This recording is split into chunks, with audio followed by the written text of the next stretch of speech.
back to Building on a Budget Models. I'm Thomas, and I thought I'd do my first kind of bench update.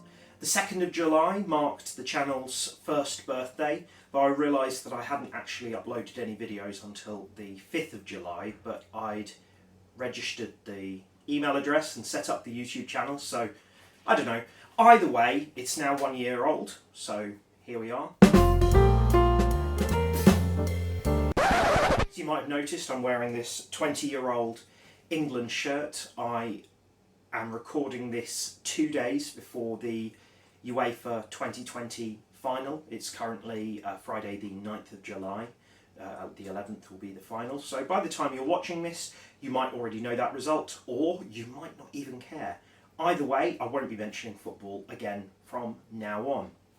So what will I be doing in this video? Well, I'll be talking to you a little bit about what I've been building lately. I've made some things off camera. I've made some things which haven't been put into a video yet. And I'll also be discussing what will be upcoming in the next half of the year, since we are now halfway through 2021.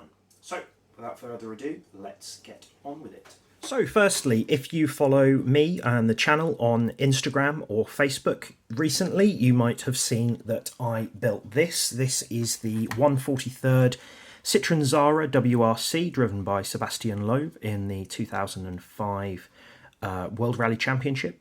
This was his second of 9 World Rally Championship winning cars. I'm pretty happy with this. This was painted in Tamiya TS paints, TS8, 26 and 15, I believe. The decals aren't that great, and in actual fact I had to paint these white stripes at the front and I forgot to do them at the back. As you'll know, I am a bit of a fan of Hella kits. They're a bit cheap and cheerful, but these 143rd kits are really nice. I think this triple set of rally cars, which I have unboxed on the channel before, also comes with these nice display bases.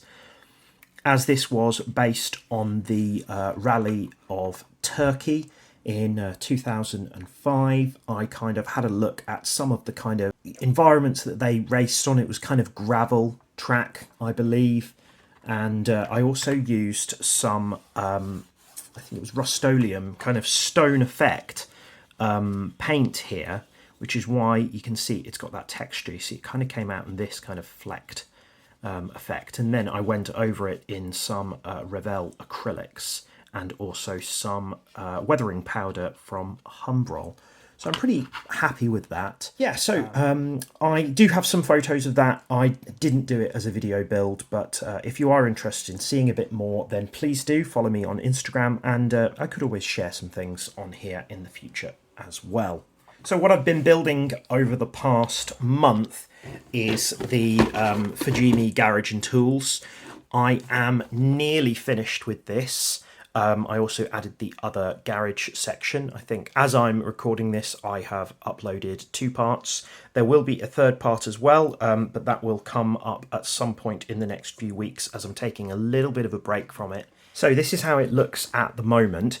It's nearly finished, though I know that it needs some weathering, and also I need to decide whether or not to attach the perspex sides as well, because this is going to get very dusty. It's on top of my display cabinet at the moment, so if I don't cover this up, it will get very, very dusty. But yeah, a few things to show there in future videos. This is the 3D printed car lift that I got from my brother-in-law Rory, and this is the one that comes with the kit. You can see the 3D printed one is slightly taller, but I decided to do them in the same colour just to kind of match them up. One thing I did change from the video when I was making this is that some of the PVA, the kind of white glue that was fixing these cardboard, just came off. So what I've done is I've put some blue tack behind there, and that has stuck this down really nicely. And it also means that I'll be able to remove that in the future. Also on the other side, you can see here the brick pattern, and I've started adding some details to this side as well, but not much yet. Now what I've been working on lately, and what will probably be my next video build, is the MGB in 1/24, 1968 from Aoshima. This is a really nice kit. I've made some changes from the kind of standard version, and I'll show you kind of how I have been getting on so far. So this is a curbside kit, and the engine detail underneath is fairly minimal, and most of it they want you to do in kind of matte black. I know this isn't completely uniform, but to be honest, you know, it's the undercarriage of a car, and like a 50-year-old car, so that's fine. I will add a little bit of weathering to some of these things as well, but I'm pretty happy with the detail. It's got working steering. In fact, all the wheels do still move, and I have to say the wire wheels on this are really nice. This is a 30-year-old kit, and the wire wheels on this, which you might be able to catch some of the colour there, they are transparent in places. They are better than the ones that were on the recent Revell E-types, so Revell can learn a little bit from Aoshima in this respect. Also completed the interior, which is here, which is mainly done in kind of matte black or semi-gloss black.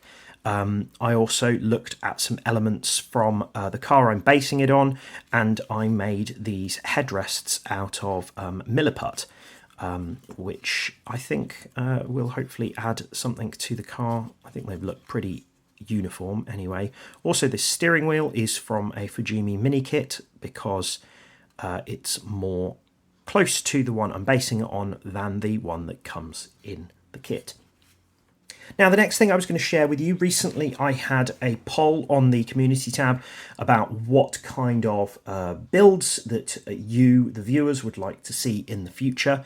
And the most popular category was kind of GT/touring cars/endurance cars. So I thought I'd share with you some of the kits I have in my stash, and you could tell me what you think of them and which one you'd really like to see.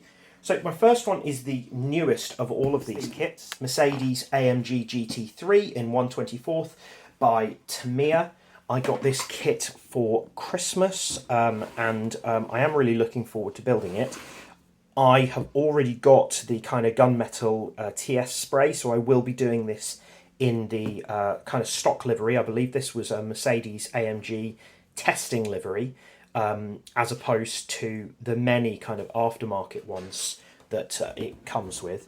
I've opened this up and had a little look inside, and it is really a stupendously high quality kit. Really, really nice kind of moulding on this. I think there might be some photo etch parts, I can't remember, but yeah, nice chrome tree there, for instance, with like the Mercedes grille, things like that.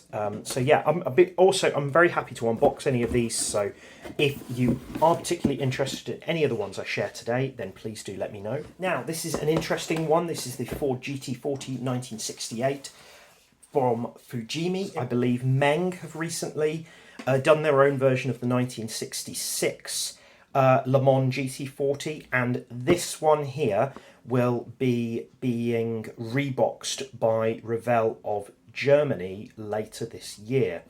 So yeah, as I say, this is the Fujimi version. I know Fujimi have a few versions of this, and this 1968 version doesn't come with any photo etch, whereas I think the 1966 version that they do does. The next one I've got is the Jaguar XJS TWR touring car. Now, I've seen a real example of this at the British Motor Museum. I love this car. This is a really lovely kit, as it's Hasegawa. It comes with a bunch of photo etch, piping, seat belts, all those kind of things. I am really looking forward to making this one. I saw Ken Tan on Facebook made a really nice version of this. But yeah, if you're watching, Ken, yeah, well done. You really inspired me with that one. Now, the next one is another Jaguar, but quite different subject. As I've already shared in this video, you know that I'm a big fan of these 1/43 Hella kits. I found this on eBay when I saw that there was an XJR9 in 1/43. I thought, well, I've got to have that. haven't I? Unusually for these Hella kits, this one does actually come with rubber tyres, which is a nice little addition. Not many parts on this one, but I think it will be quite difficult to mask. Also, what's quite nice is that the decals that I bought for the big one also came with small decals, so I will be using some tobacco sponsorship on this one to make it look as much like the Le Mans car number 1 as possible, because this only comes with numbers for the number 1 car.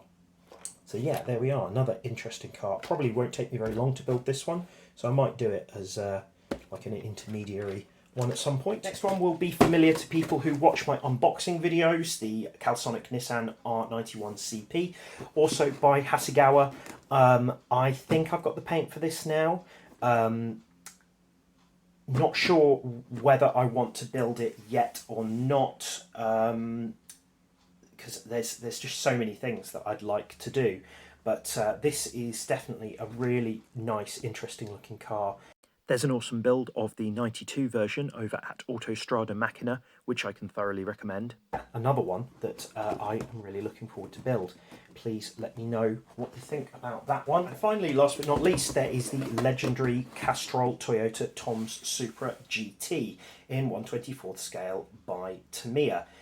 I just saw Dave at Sniff Garage build a really fantastic one of these. There's a link to his Instagram below.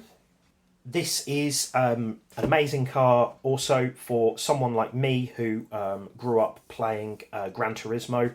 This is that kind of real icon of the kind of JDM sort of sports car. This was from the Super Touring cars, but another really, really nice model. And obviously, you know, because it's Tamiya, you know that even if it is like nearly 30 years old, this will go together really, really nicely. So thank you very much for watching today. Please let me know in the comments which out of these kits you would really like to see me build. I do have a Fujimi Ferrari 248 F1 build coming up soon. Obviously there's the MGB, the finish of the garage and tools. See you soon.